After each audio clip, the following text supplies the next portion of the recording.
kita mulai ya Mas Arya. Oke, Mas. Oke, Assalamualaikum warahmatullahi wabarakatuh.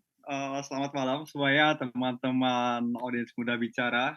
Pada kali ini kita kembali lagi nih bersama teman-teman semuanya di live session Muda Bicara session ke-6.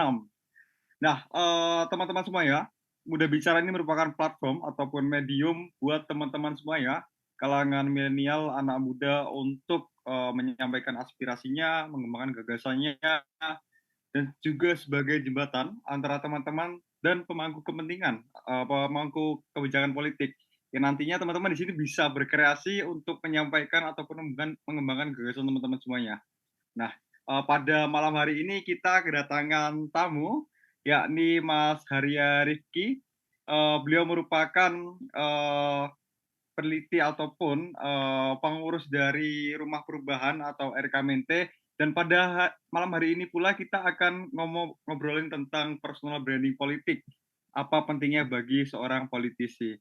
Nah, kebetulan Mas Haria Rifki Pratama ini merupakan bisa dibilang apa ya sosial media analis lah, karena latar belakang beliau ini dari ilmu komunikasi, yakni S1 ilmu komunikasi UIN, kemudian lanjut lagi S2 ilmu komunikasi UGM. Nah, langsung saja kita sambut narasumber kita pada malam hari ini, Mas Haria Rifki Pratama. Halo, selamat malam Mas Haria. Halo, selamat malam Mas Dimas. Mas Haria, wah mungkin Mas Haria bisa sapa terlebih dahulu teman-teman kita, audiens Muda Bicara pada malam hari ini, sekaligus Mas Haria bisa menyampaikan apa nih kesibukan Mas Haria belakangan ini. Siap. Mas Haria. Makasih Mas Dimas. Halo, selamat malam teman-teman Muda Bicara ya. Perkenalkan saya Haria Rifki Pratama. Saat ini sedang beraktivitas di Rumah Perubahan sebagai, kita disebutnya sebagai menti sih. Menti itu sebenarnya adalah eh, murid juga dari kata mentorship. Nah kan mentorship terus dipanggilnya menti. Dari menti dari Prof. Renal Kasali. Jadi kalau di Rumah Perubahan kita belajar sama Prof. Renal Kasali, di mana di dalam Rumah Perubahan kita sedang eh, mengadakan berbagai macam kegiatan seperti itu sih Mas Dimas.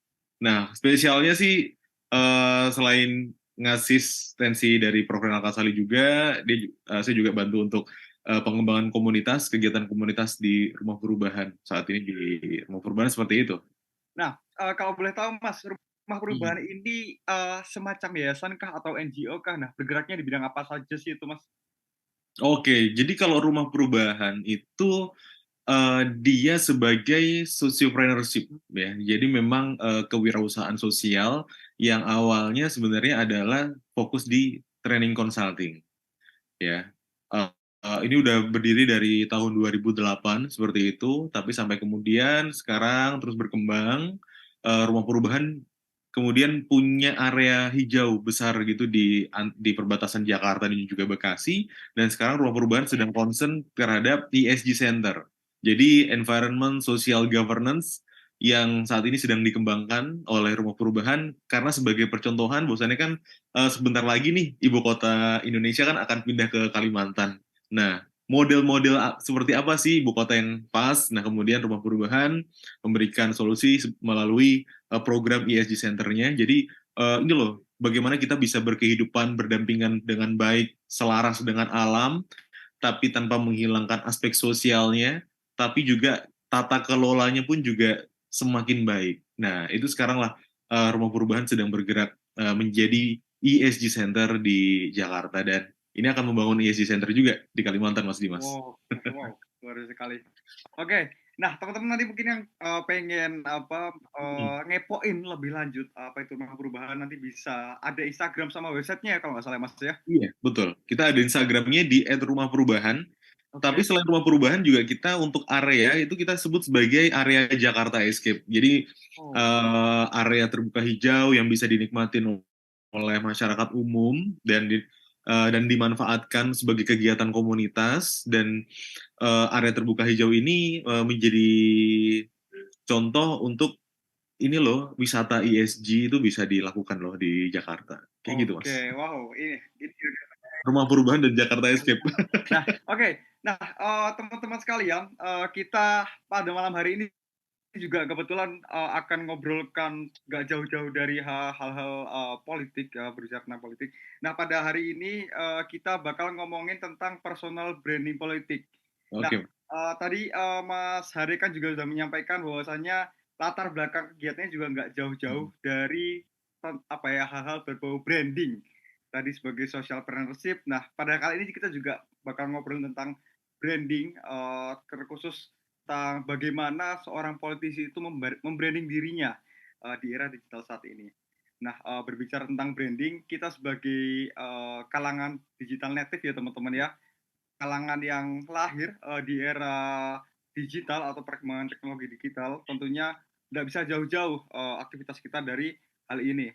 Nah, berbicara tentang hal tersebut, menurut Mas Rifki, Iya. apa itu definisi ataupun konsep personal branding, Mas? Oke. Jadi kalau misalnya membahas tentang personal branding itu kan pasti berkaitan tentang citra diri, ya kan, branding gitu. Dan sekarang ini kita memang dimudahkan melalui beragam media massa. Kalau mungkin zaman dulu orang itu bisa nge-branding diri dia hanya lewat mulut ke mulut gitu ya, atau mungkin sudah muncul media, ya hanya yang masuk TV saja yang akan terkenal. Tapi kan sekarang media sosial ada di setiap genggaman tangan manusia, orang bisa dikenal oleh kalangan luas. Nah, balik lagi ke personal branding sendiri, ya dia berkaitan dengan citra diri yang bisa saja dia bentuk secara sengaja ataupun tidak sengaja dengan tujuan maksud tertentu, ya agar membuat dia sebagai orang ataupun persona yang bisa dikenal lah dengan nilai-nilai tertentu. Nah, ini kemudian ada framing atau branding seperti apa nih yang pengen dibentuk kayak gitu. Nah, itu kalau misalnya ngomongin personal branding kurang lebih seperti itu. Nah, selanjutnya lagi ini adalah ketika personal branding itu tuh kan awalnya kita menceritakan ini loh aku adalah orang yang baik gitu ya. Tapi kan kadang kalau misalnya kita bilang orang yang baik itu kan orang yang kayak orang baik kok bilang baik sih gitu nggak Ya, sih Mas Dimas?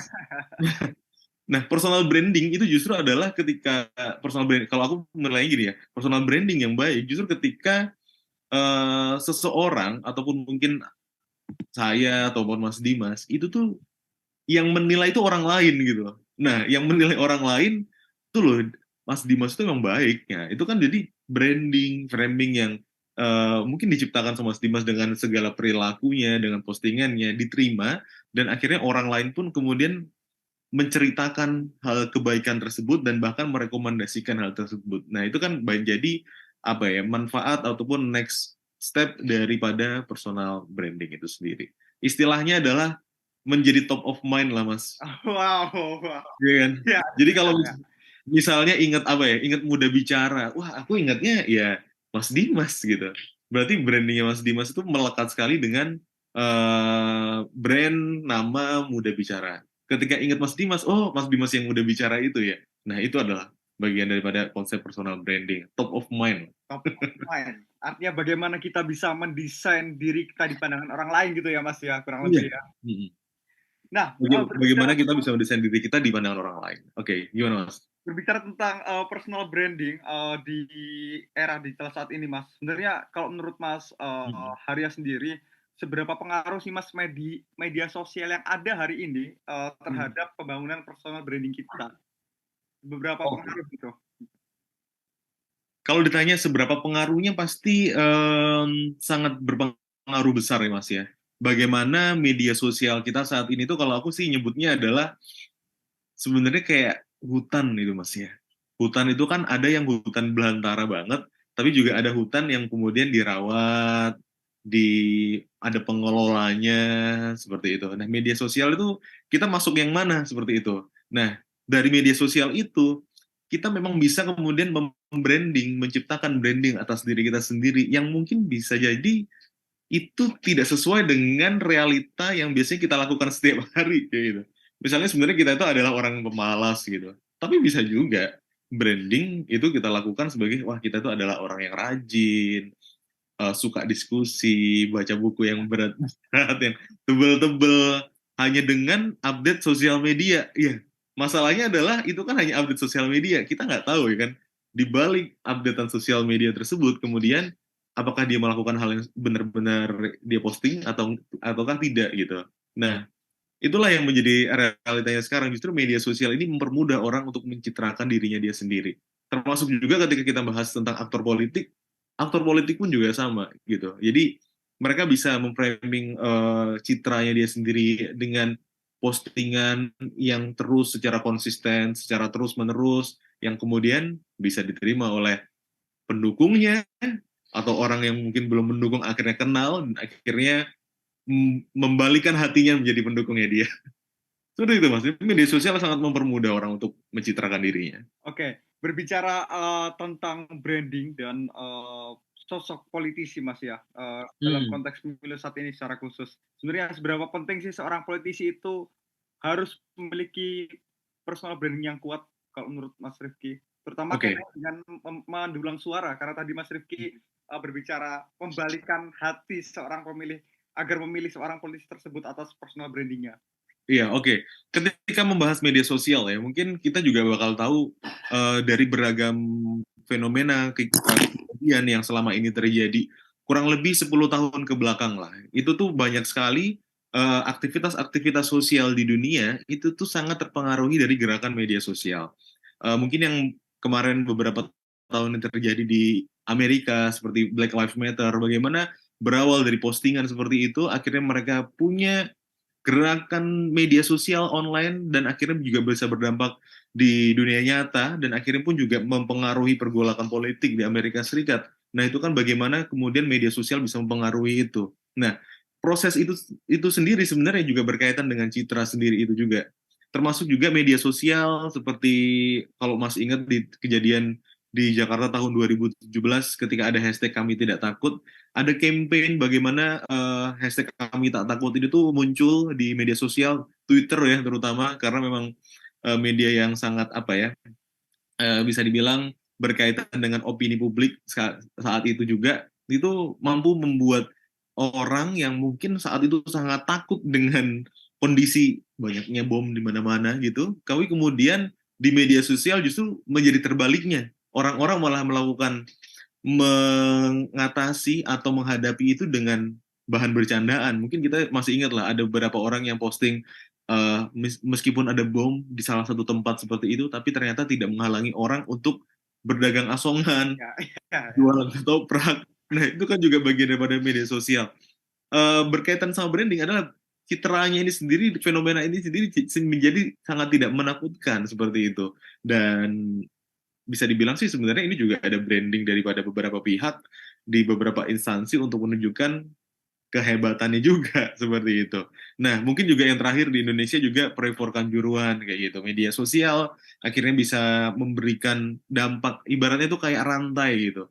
Rantai suatu kerumunan gitu di mana satu kerumunan ini bisa diketahui oleh orang yang berada di luar dan akhirnya orang luar itu tuh tertarik untuk masuk dan akhirnya terjadilah kerumunan, ada energi dari dalam, ada energi dari luar, dan terjadilah chaos seperti itu. Nah, ini kan menjadi salah beragam contoh bagaimana media sosial saat ini sangat berpengaruh dan besar dan bisa memberikan efek yang nggak main-main juga, bahkan menghilangkan nyawa iya, termasuk pun juga menyelamatkan nyawa pun juga iya, media sosial juga bisa seperti itu. Nah, berkaitan dengan aktor politik, seberapa penting dan seberapa pengaruhnya ketika seorang calon politisi atau mungkin politisi saat ini untuk memframing diri dia di media sosial, tentu ini menjadi sangat penting ya Mas Dimas ya. Nggak bisa dipungkiri kita sekarang sudah masuk di era media sosial. Meskipun mungkin sekarang ada orang yang kemudian bilang digital fatigue gitu ya, udah capek main media sosial. Bahkan main media sosial itu tuh kayak dia pakai akun anon gitu ya. Mungkin anak-anak usia yang sekarang SMA atau mungkin anak-anak baru masuk kuliah gitu, pasti punya beragam ini kan Mas, beragam akun media Ya, sosial pasti nggak cuma second satu account, kayak gitu banyak ya. second account gitu ya Mas ya?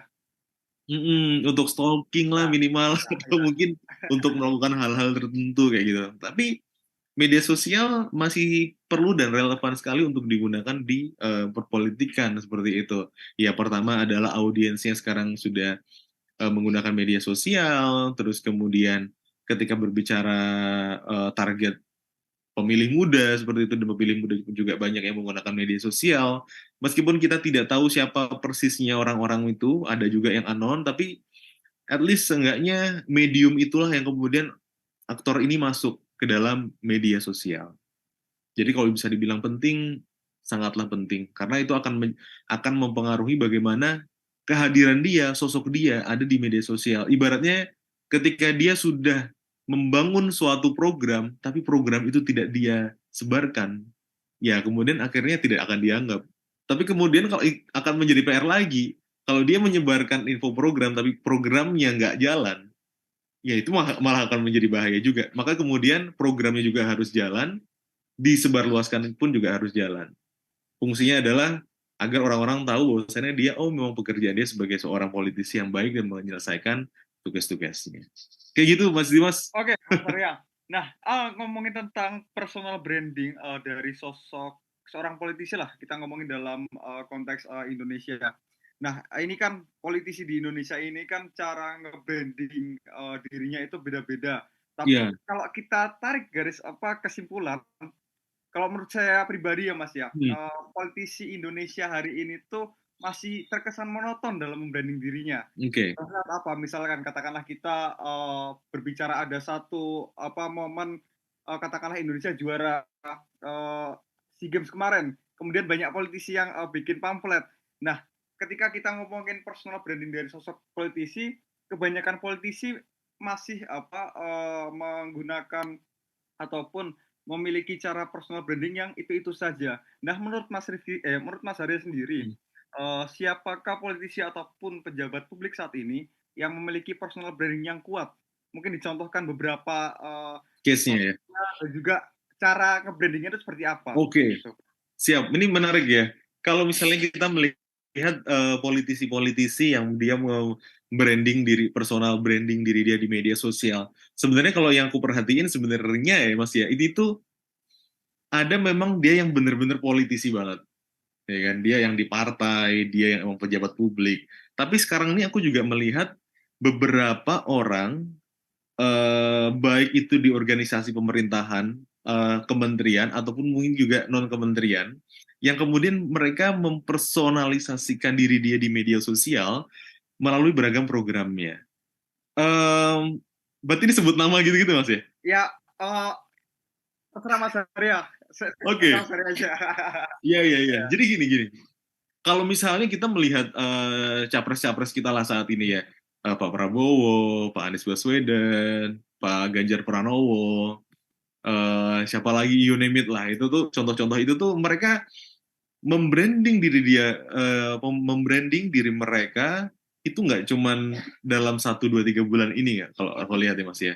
Mereka sudah membranding diri mereka lama sekali, bahkan mungkin jauh-jauh waktu 5 tahun ke belakang pun lebih mereka secara konsisten melalui media sosial mereka. Nah menariknya adalah karakteristik daripada personal-personal itu pun berbeda-beda. Ada orang yang pengen memang dianggap sebagai sosok yang negarawan sejati, yang sangat wibawa, yang mereka nge-branding dirinya, bisa nge-branding dari timnya atau nyuruh orang lain untuk membranding diri dia. Jadi menggunakan tim kemudian untuk memberikan suatu opini di media sosial dan mempunyai pengaruh yang besar. Termasuk juga beberapa tadi siang aku sempat melihat postingan tentang seseorang yang bertemu dengan salah satu capres partai ini, dia sangat wah masuk ke rumahnya yang mewah, belum ketemu aja aura wibawanya udah ada. Nah, kata-kata kayak gitu itu kan kata-kata yang kemudian nge-branding bahwasannya si capres ini memang orang yang sangat negarawan sejati, wibawanya besar banget kayak gitu. Nah, itu salah satu contohnya. Terus kedua adalah ada yang memang benar-benar capres yang dia politisi yang dia itu sederhana, merakyat, dekat dengan masyarakat, ya kan? Kita tahu lah 10 tahun ke belakang ini dan bahkan mungkin sebelum-sebelumnya juga banyak dan dilanjutkan dengan tim-timnya juga yang aku rasa memang itu adalah stylenya dia. Dia berani bahkan bertindak tegas terhadap penyalahgunaan gitu ya, penyalahgunaan eh, tata kelola waktu itu misalnya mungkin pungli ataupun mungkin korupsi yang saat itu juga menjadi concern masyarakat itu juga ada gitu. Jadi bahkan terkesannya bahwasannya si orang ini tuh sangat dekat gitu ya. Nah, lucunya lagi sebenarnya politisi-politisi ini yang mungkin sebenarnya nggak suka musik rock gitu ya, tapi kemudian menjadi suka musik rock kayak gitu. Aku nggak tahu ya, mereka benar suka musik rock atau enggak gitu, tapi mereka kemudian suka musik rock kayak gitu. Tapi ada lagi nih politisi gitu ya, yang kalau aku sih ngelihatnya ini masih gaya apa ya, gaya 10 tahun yang ke belakang lah. Dia orang yang bersahaja, akademisi, dan citranya sangat baik. Jadi kalau misalnya perfect itu perfect banget lah gitu ya. Ibaratnya kalau ada emak-emak itu bilangnya, wah itu adalah menantu idaman gitu ya. Nah menantu idaman itu gimana sih? Ya agamis, dekat dengan ulama, ya kan? Apalagi ini spesifiknya ulama lagi kan. Tapi dekat orang dengan kaum-kaum agamawan seperti itu. Nah itulah fenomena-fenomena itu yang terjadi. Tapi juga aku melihat ada lagi nih politisi kepala daerah juga yang dia gini, uh, memang berusaha untuk dekat dengan anak muda dengan membranding diri mereka, apa ya, anak-anak muda sekarang kan suka Korea, Iya.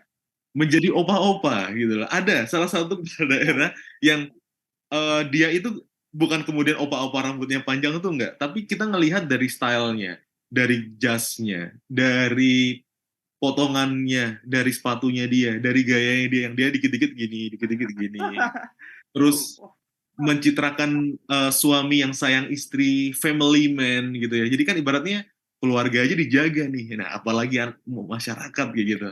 Ada banyak politisi-politisi kita kan juga menggunakan mereka sebagai orang yang sangat family man sekali, sebagai citra yang memang dibentuk. Dan menurut informasi juga sebenarnya ada juga nih politisi yang sebenarnya dia tuh cuek banget gitu ya ketika diajak ketemu, tapi in case di media sosial dan ketika ketemu dengan orang berubah menjadi humble. Nah, itulah mungkin pekerjaan politisi-politisi itu saat ini. Itu sih yang kulihat dari beberapa politisi-politisi ini. Nah, tujuannya pasti balik lagi tadi ya, mereka ingin mencitrakan diri mereka. Mereka ingin supaya bisa diterima masyarakat dan harapannya ada tempat lah, menjadi top of mind lah di pikiran-pikiran masyarakat itu. Nah, Mas Dimas, kamu boleh nambah boleh, lagi ya? moga mas, moga moga.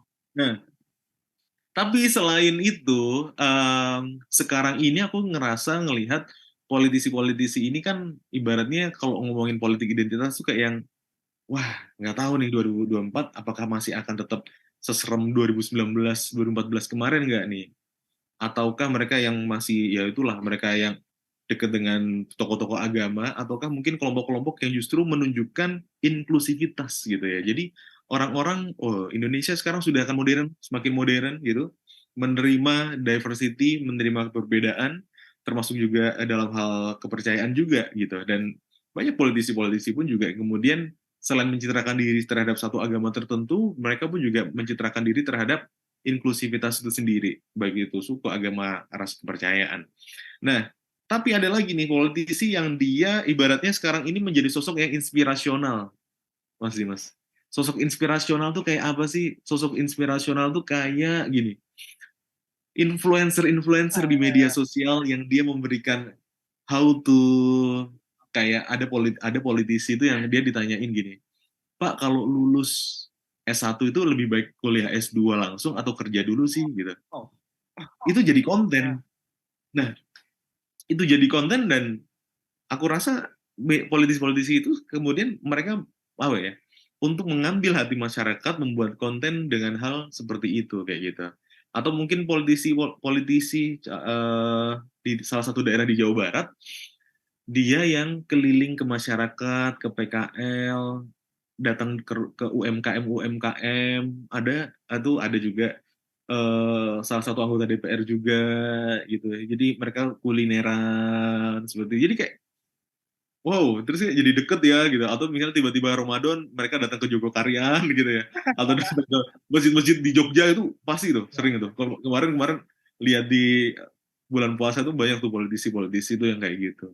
Tapi menariknya lagi Mas Dimas, aku ngerasa ini tidak hanya dilakukan oleh orang-orang yang berada di partai politik gitu, tapi dilakukan oleh para orang-orang yang punya jabatan posisi tertentu. Oh, Misalnya baik itu kementerian ataupun lembaga non kementerian, bahkan mungkin ada salah satu pejabat BUMN,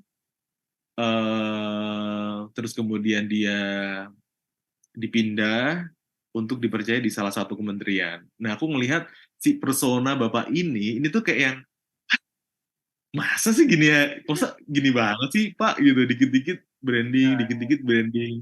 Termasuk juga ini bapak ini kayak yang apa ya, kayak yang dia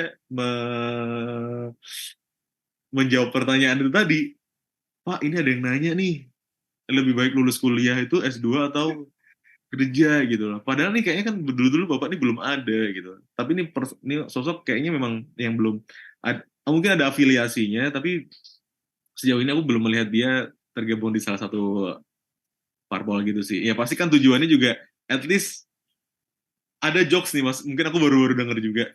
Ketika capres-capres tuh kayak yang udahlah ini udah paling kuat. Mereka kemudian berebutan kursi yang ada di bawah-bawahnya agar menjadi satu gerbong sama capres-capres kuat ini. oh, Kurang lebih kayak gitu Mas Dimas. oke. Nah, ini menjadi menarik, Mas Harya. Jadi, tadi, Mas Harya sudah menyampaikan ternyata politisi, di Indonesia ini beragam sekali cara, mem-branding persona dirinya ya. Dan yang pasti, bisa kita simpulkan bahwasanya persona branding ini nggak lepas dari kepentingan sosok itu sendiri ya, Mas, ya, pribadi itu sendiri. Nah, berbicara tentang, persona branding, menurut Mas Harya sendiri, eee, sebenarnya titik kekuatan persona branding ini, eee, apa ya, seharusnya atau idealnya itu mengikuti, pasar ataupun si sosok ini yang bangun value-nya sendiri, Mas. Kalau kita Hmm, ngomongin, kondisi hari ini, Mas, gitu. iya, iya, iya, iya. Antara, ya ini itu pertanyaan kayak itu ayam dulu atau telur dulu gitu ya. Tapi gini ya, tapi kalau misalnya berkaitan personal branding gitu ya, karena objektifnya itu adalah yang penting dikenal terlebih dahulu, bisa diterima sama masyarakat terlebih dahulu, sebenarnya orang harus menyesuaikan dengan kondisi audiensnya, targetnya apa, ya kan? Karena kalau misalnya kita ngobrolin tentang strategiknya, ya sometimes memang orang tetap harus ada idealisme gitu, ada apa ya, pegangan bahwasannya dia adalah sosok-sosok yang seperti ini gitu loh. Tapi kemudian bisa nggak sih untuk sosok-sosok seperti ini tuh dicitrakan agar audiens-audiens tertarget ini tuh bisa menerima mereka lebih mudah. Nah, inilah yang kemudian menjadi tantangannya agar membawa bentuk dia yang asli seperti itu tetap menjadi diri dia, tapi tetap bisa diterima. Oh, Jadi ya dia harus bisa tetap menyesuaikan kondisi masyarakat yang ada karena kondisi masyarakat sudah berubah ya kan Mas. Orang mungkin dulu hanya ada politisi datang ke kampung gitu, mungkin tiba-tiba udah kayak wah banget. Tapi sekarang kayaknya udah nggak begitu lagi. Tidak cukup hanya begitu saja, tapi cukup dibales ya, dibales komennya, yang mungkin bahkan komennya yang balas timnya ya, bukan diri dia juga ya, ya kan. benar. Atau mungkin juga di repost, menjadi artis, diajak selfie gitu mas, atau disapa, atau sesimpelnya adalah mereka ada politisi yang suka jogging pagi Ya, gitu ya, terus kemudian bagaimana usaha untuk mendekatkan kepada masyarakat. Nah, itu kan juga bagian dari strategi dia bisa diterima. Nah, itu adalah bentuk penyesuaian. Jadi mereka tetaplah mengikuti audiens-audiens ini karena ya audiens kita ini ibaratnya aku ngerasa sih ya, pengguna media sosial itu adalah orang-orang yang sangat pintar dan sangat uh, kritis juga untuk melihat mana nih yang benar-benar tulus dan mana yang sebenarnya ada maunya. Nah, kadang kayak gitu tuh mereka pun juga akhirnya melihat daripada bagaimana treatment-treatment orang-orang yang mempersonal branding kan selain di media sosial, tapi juga di kehidupan nyata. Orang sekarang cenderung ketika misalnya nih Mas Dimas sebagai seorang politisi gitu ya, capres, cagup gitu kan. Cagupnya di luar DIY gitu sih. Nah, terus kemudian jogging gitu ya. Jogging terus diajak foto sama orang. Kan fotonya dia upload di sosmednya dia. Itu kan sebagai bentuk campaign gratis juga. ya. Tanpa kita harus apa-apa, udahlah ayo ajak aku foto gitu ya. Terus kemudian di repost, di repost. Nah itu akhirnya jadi kayak kampanye juga gitu. pertanyaannya simpel tapi jawabannya panjang. Nggak apa-apa ya Mas Nggak Dimas ya. apa-apa, Mas. Jadi seperti Langsung itu. saja, Jadi Mas. mengikut Nah, ini tetap tadi tetap apa mengikuti. yang disampaikan Mas Arya ini menjadi menarik bahwasanya audiens ataupun pengguna media sosial ini semakin pintar karena lebih bisa memilah, memfilter ya Mas ya, mana mana yang ada maunya, mana yang memang itu dia membranding Hmm. dirinya secara pure. Nah, selanjutnya karena belakangan ini banyak sekali fenomena personal branding menuju tahun politik 2024 ya secara khususnya. Ya. Bahkan ada beberapa juga seperti apa istilahnya influencer-influencer yang mencoba untuk tampil nyeleneh ataupun tampil beda dengan mencalonkan diri ke Hmm. partai untuk maju di kursi legislasi seperti fenomena Aldi Taher kemarin ini. Oh iya iya. Apakah menurut Mas Arya, fenomena semacam ini itu termasuk ke dalam fenomena personal branding atau bagaimana itu, Mas? Oke, fenomena Aldi Taher ya. Ya. Kalau aku sih sebenarnya ngelihatnya justru adalah penciptaan sensasi untuk membranding, mungkin bukan Aldi Tahernya gitu ya, tapi organisasinya atau partainya juga kayak gitu. Jadi ada orang yang memang terkenal dengan sudah dikenal publik gitu, kemudian diajak untuk masuk ke suatu partai. Nah, harapannya kan kemudian partai ini melekat, ya kan, branding partai ini melekat di personal branding orang-orang yang memang sudah besar di media seperti itu, dengan gayanya yang nyeleneh, dengan gayanya yang kok bisa sih kayak gitu tuh. Nah itu tuh aku ngelihatnya memang meskipun mungkin kayak orang yang memilih Aldi Taher mungkin kalau misalnya orang yang dulu tuh kayak mikir-mikir lagi gitu, tapi nggak tahu nih apakah mungkin netizen tiba-tiba akan berubah dan punya pandangan bahwasanya oh Aldi Taher adalah orang yang berani dan percaya terus kemudian seperti itu bagian kalau aku ngelihatnya bagian daripada usaha untuk nge-branding daripada partainya ini sendiri. Oh. Mungkin bisa diperhatiin partainya mungkin nggak bukan yang partai-partai pemenang, mungkin bukan partai-partai besar kayak gitu ya, tapi ada partai-partai besar tapi yang mungkin skalanya nggak bukan sebesar tim-tim yang lain kayak gitu. Nah itu kayak apa ya ibaratnya praktek celebrity endorsement tapi dalam dunia politik kayak gitu Oke oke di oke dalam oke. dunia partai politik kayak gitu. Jadi menggunakan orang-orang itu di 2019 2014 ataupun udah lama sebenarnya banyak gitu loh fenomena-fenomena orang-orang yang berada di dunia hiburan itu masuk Hmm. ke partai politik dan ada juga yang berhasil. Kita sebut saja misalnya Pak Tantowi Yahya, ya kan? Kan backgroundnya dia adalah seorang entertain gitu, MC juga, tapi kemudian dia di Golkar dan beliau juga berhasil dan bisa kinerjanya ada juga akhirnya dia di duta besar New Zealand. Tapi juga ada juga nih orang-orang yang berkebalikan dari Pak Tantowi juga gitu. 2019 sama lagi aku waktu itu ngelihat ada artis-artis salah satu artis yang dia di salah satu ajang berbakat musik itu, ajang nyanyi itu, tiba-tiba kok tiba-tiba maju caleg nih gitu. Ya pasti sih jawabannya adalah jawaban-jawaban normatif, ingin membantu, ingin menolong masyarakat gitu. Tapi itu kan tidak diimbangi gitu Iya Mas iya ya. iya. Ya usaha nge-branding, tapi harus diimbangi dengan kinerja para politisinya juga gitu ya. Baik itu strategi kampanyenya, public speaking-nya dia ketika menghadapi audiens, atau seenggaknya menghadapi mata Najwa, menghadapi Najwa Shihab seperti itu, dia bisa untuk adu ide seperti itu, dan konsistensi juga. Kayak apa kabar para artis-artis itu yang masuk ke partai yang sebenarnya untuk mendukung partai, tapi mereka sendiri apakah masih konsisten terhadap dunia partai.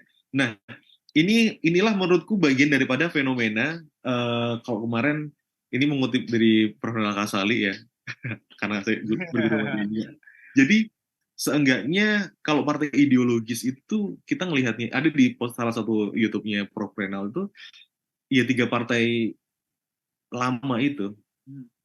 PDI, P3, Golkar itu sebagai partai-partai ideologis. Tapi kemudian pasca 98 muncul beragam partai yang sebenarnya ini tuh kayak partai tengah gitu loh.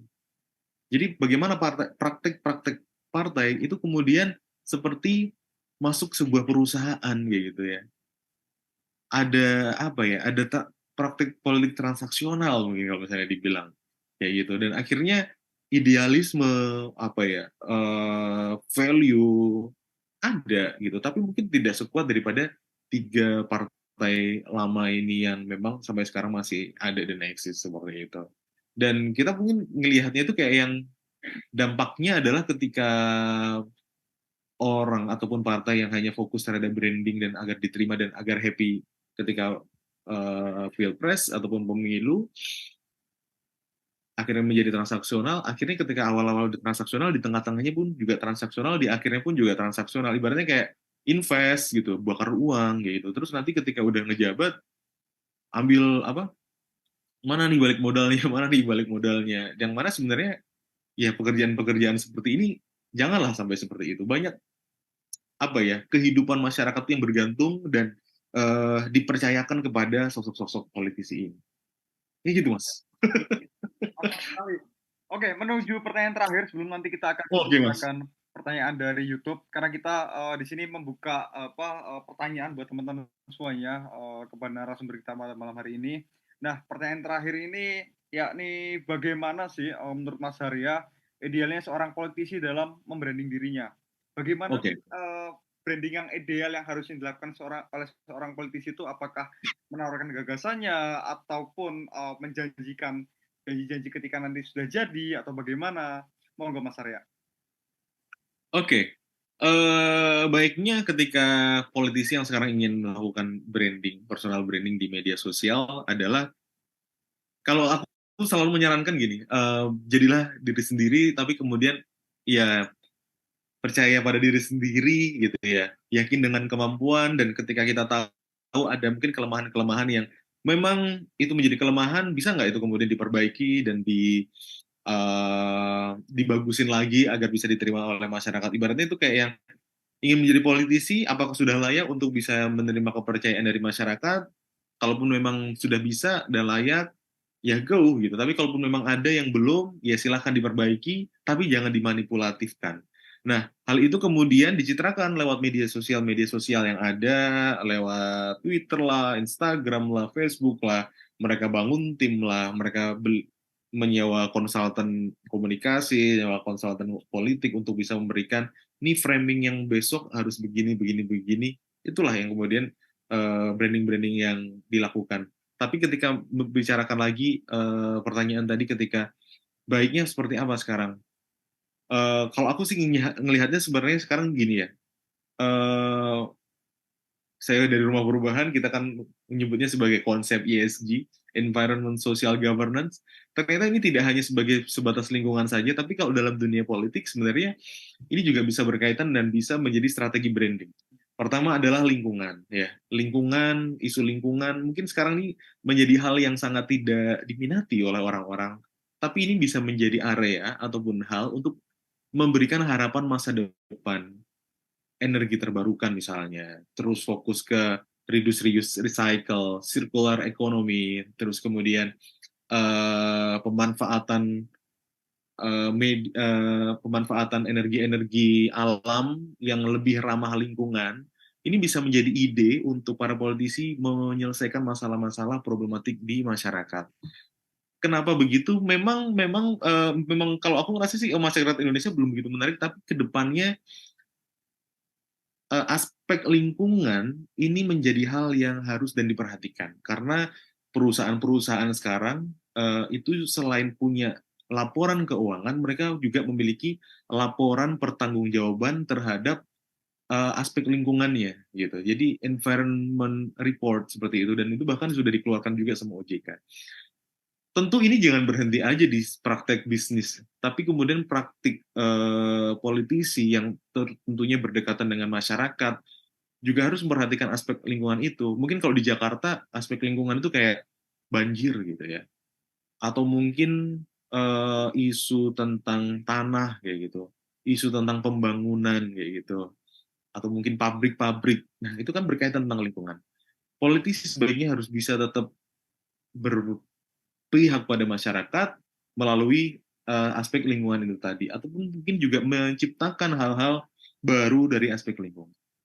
Yang kedua, aspek sosial tadi. Aspek sosial ini sebenarnya banyak. Aku ada catatan, cuman ini rada... Oh, ini ada lagi. Sosial gitu ya. Kalau misalnya sosial tuh sebenarnya kayak kesehatan, keamanan gitu ya. Terus juga sekarang kita tuh udah menjadi masyarakat yang diverse, ya kan?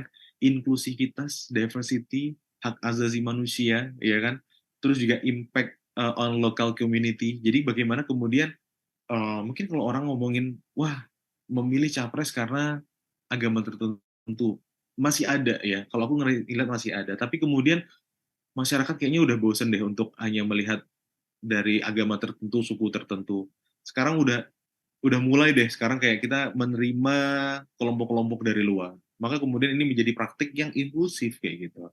Jadi tunjukkanlah bahwasannya orang-orang yang ingin menjadi politisi itu adalah politisi yang inklusif gitu. Dia merangkul gitu, bukan yang melawan daripada suatu perbedaan di masyarakat. Toh kalaupun memang ada isu yang bertentangan, chaos, seperti yang terjadi beberapa bulan lalu ketika ada salah satu negara timnya yang ditolak untuk tidak main di Indonesia gitu ya. Ini kan sangat erat sekali kaitannya dengan isu kepercayaan ya. Tapi kemudian alasannya yang bisa dipakai waktu yang digunakan adalah isu tata kelola, tata politik gitu juga yang memang dari awal ada konsistensi yang berbeda dengan yang sekarang. Nah, itu tuh tadi isu sosial, aspek kayak diversity, inklusivitas, hak asasi manusia itu juga bisa menjadi harus bisa apa ya, bisa digunakan nih para politisi-politisi itu. Yang ketiga itu yang terakhir nih adalah tata kelola nih, governance gitu ya. Ya kalau governance itu ibaratnya kayak sering nggak sih sekarang tuh politisi-politisi yang sidak, ya kan, yang masuk ke RSUD seperti salah satu wali kota di Indonesia gitu. Terus dia marah-marah, ini antrian panjang terus.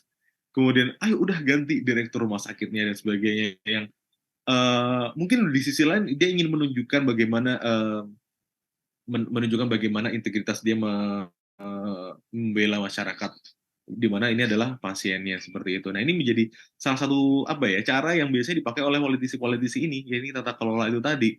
Termasuk juga ya misalnya menjadi sosok yang inspiratif gitu tadi ya.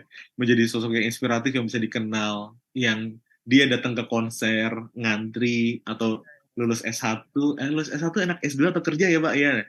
Itu yang ada politisi yang jawab kayak gitu yang bukan politisi tapi kayak ini mencari panggung politik juga gitu. Tapi itu menjadi apa ya? Cara untuk nge-branding diri dia agar bisa diterima oleh masyarakat. Nah, dari tiga-tiga nilai itu tadi, ini kan menjadi tiga nilai yang baik. Kemudian kita rasa anak-anak ataupun netizen sekarang peduli juga terhadap tiga isu ini tadi, lingkungan, sosial, dan tata kelola.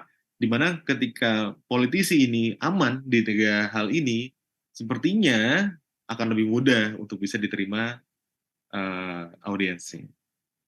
Gitu Mas Oke, Dimas. nah ini di kanal YouTube kita udah ada beberapa pertanyaan, tapi mungkin saya akan pilih dua saja. Mungkin nanti Mas Harya bisa langsung jawab secara Apakah banyak singkat. Mas? Pertama itu, apakah melakukan politik uang juga bagian dari upaya personal branding untuk mengenalkan kepada publik bahwa politisi yang bagikan uang adalah politisi yang baik? Itu pertanyaan yang pertama.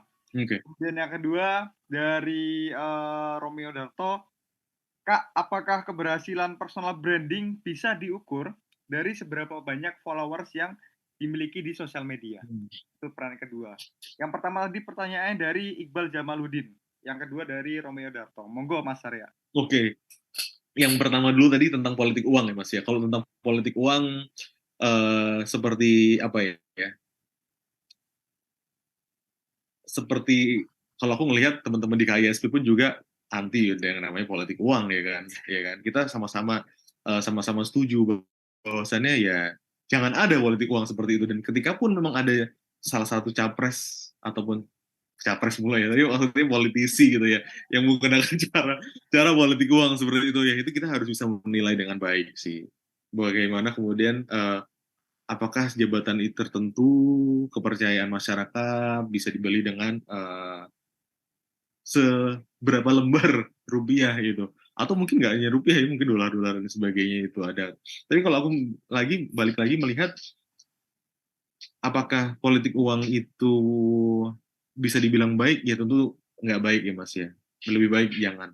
Lebih baik jual ide, jual gagasan, jual apa lagi, hal-hal kepercayaan. Ibaratnya kalau bahasanya itu menjual masa depan gitu ya. Tapi juga harus dibuktikan seperti itu. Jangan jangan uang gitu. Sekarang udah bukan masa itu lagi. Sekarang sudah fokusnya adalah kamu punya gagasan apa, punya ide apa untuk menyelesaikan masalah yang sekarang, atau lebih memperbaiki dari masalah yang sekarang agar kedepannya lebih baik lagi, kayak gitu. Jadi politik uang say no lah. Oh ya. Itu Mas. Itu Mas kalau politik uang. Ya, Terus yang kedua adalah apakah followers menjadi ukuran menjadi daripada keberhasilan personal branding. kalau apakah followers menjadi ukuran menjadi dalam ukuran personal branding. Sebenarnya kalau aku ngelihat ada dua ya Mas ya, ada dua kacamata sih. Kalau misalnya dilihat daripada target angka, ya tidak dinafikan bahwasannya jumlah followers ini menjadi salah satu faktor keberhasilan seseorang, itu tuh personal brandingnya juga ada. Tapi kalau misalnya dibedah lagi, followers sebenarnya sudah bukan segalanya lagi, tapi seberapa besar apa ya impresi, dampaknya, eh, dikenal masyarakat luas. Bahkan ada salah satu politisi yang dia nggak begitu aktif di media sosial pribadinya, tapi aktif di media sosial organisasinya. Oh, Tapi personanya terkenal di mana-mana. Lebih baik gimana? Gini, kalau aku membayangkannya gini, lebih baik punya satu media sosial pribadi yang followersnya banyak, atau lebih baik dia mungkin nggak begitu aktif di situ, tapi organisasinya dia, pekerjaannya dia dulu, bahkan sampai dia sekarang udah nggak di situ, terus kemudian masih dibahas kebaikan-kebaikannya dia oleh akun-akun besar yang lain. Nah, menurutku cara-cara politisi sekarang tuh juga ada yang kayak gitu-gitu juga. Dia nggak hanya tidak hanya berdiri sebagai punya satu media sosial tunggal dia aja, tapi ada juga media sosial lain yang mendukung dia. Ya ibaratnya sih buzzer ya. oke. Tapi apa ya? Itu kayaknya akan lebih masif lagi gitu. Bahkan kayak apa ya? Di TikTok itu aku sering kali ketemu dengan ada Jokowi fans club, Ganjar Pranowo fans club, Prabowo fans club, yang mereka pun juga mendeklar bahwasanya mereka unofficial dari timnya mereka, tapi mereka kayak ini adalah bentuk inisiatifnya gitu. Ya nggak tahu ya di belakang apakah itu sengaja ataupun enggak. Angka tetap menjadi penting, tapi kalau untuk personal diri, karena sebagai politisi kayaknya enggak deh. Kayaknya kalau politisi tetap lebih baik diangkat gitu nggak sih?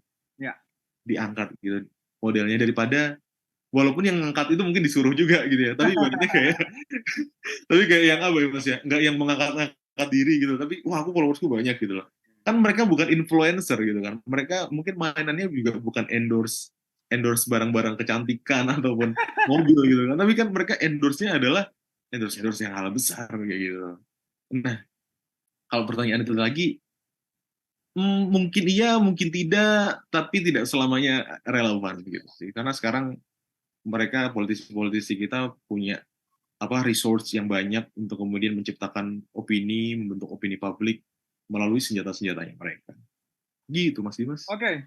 Terima kasih banyak Mas Arya. Wah, ini malam hari ini kita banyak banget dapat insight baru teman-teman tentang bagaimana personal branding, terutama ketika kita mencoba mengkontekstualisasikannya dengan fenomena hari ini menuju tahun politik 2024 nanti. Nah, mungkin saya minta closing statement dari Mas Arya karena waktu Oke, kita Mas. terbatas. Walaupun sebenarnya ini banyak banget yang bisa kita ulas Mas perihal personal branding karena Boleh, Mas Dimas. jujur saja hari ini kehidupan kita nggak bisa dilepaskan dari media sosial dan dunia digital. Artinya personal branding ini ada satu hal yang perlu. Tapi mungkin nanti kita bisa ngobrolkan itu lagi di lain waktu ya Mas ya. Semoga Oke, bisa Mas Dimas. lagi. Closing statement-nya adalah saya minta pesan dari Mas Harya Hmm. khususnya buat teman-teman muda terkait bagaimana teman-teman muda ini memandang personal branding politisi menuju 2024 nanti, Mas. Seharusnya seperti apa teman-teman muda itu bersikap gitu. Oke, seharusnya teman-teman muda bersikap untuk melihat para politisi yang sekarang sudah mulai mengencangkan strategi personal branding mereka di media sosial sebagai bentuk kampanyenya, tentu apa ya, nilai kritis itu juga harus ada, di apa ya, dipertajam lagi nilai kritisnya. Terus kemudian tidak tergiur daripada apa ya, kenikmatan-kenikmatan sesaat, mungkin tadi anti Oke. politik uang itu harus tetap harus digalakan gitu juga. Termasuk juga hati-hati juga terhadap framing-framing berita-berita yang ada di media sosial. Kadang media sosial ini memang dibentuk dari timnya atau juga dibentuk dari timnya orang lain. Jadi sehingga ketika kita tiba-tiba melihat ada politisi yang wah baik banget nih, tiba-tiba bikin ini bikin itu, atau ada menteri yang tiba-tiba mendatangkan suatu organisasi tertentu, itu kayak kita harus hati-hati nih, apakah ini bentuk daripada uh, uh, strategi politiknya ataupun demikian, nikmatin aja tuh tontonannya, tapi kemudian apakah dia benar-benar tulus atau enggak, nah itu balik lagi, mungkin gampangnya adalah menggunakan apa ya, ntar kalau bilang ini kayak cuma satu orang gitu, tapi kayak akal sehat gitu ya, kritisnya diperdalam lagi, dan apa ya, sadar politik itu akan sangat penting sekali. Seperti juga teman-teman yang lakukan di KISP juga, bahwasannya politik tidak hanya sekedar untuk siapa menentukan apa gitu, tapi kemudian bagaimana cara pandang masyarakat terhadap praktik-praktik politik yang ternyata berdampak besar terhadap kehidupan kita. Jadi sadar politik pasti, pertajam nilai kritis, dan tetap gunakan akal sehat. Oke, wah Gitu terima mas. kasih Mas Arya buat pesan-pesannya. Ini menjadi menarik sekali karena ya mau tidak mau kita harus mengedepankan 3 value tersebut, terutama dalam menatap tahun politik ke depan karena belakangan ini nggak bisa kita pungkiri fenomena polarisasi dan sebagainya ini marak sekali terjadi di kalangan kita ataupun di sekitar kita. Nah, mungkin terima kasih banyak Mas Arya atas kesempatannya. Semoga bisa kembali sharing-sharing di lain waktu. Sekali lagi terima kasih sudah bersedia menemani teman-teman Muda Bicara pada malam hari ini. Nah, Siap, untuk terima kasih mas teman-teman Dimas. audiens Muda Bicara, ini jangan lupa follow Instagram kami di @mudabicara dan juga KISP_ID karena teman-teman nanti dari akun tersebut bisa mengulik ataupun mendalami terkait apa sih yang harusnya teman-teman muda persiapkan menuju tahun politik 2024 nanti, dan tentunya jangan lupa untuk terus ikuti program-program Muda Bicara lainnya yang nanti akan di-share melalui akun-akun media sosial kami. Mungkin cukup sekian, saya Dimas Adegroho pamit undur diri. Wassalamualaikum warahmatullahi wabarakatuh. Waalaikumsalam.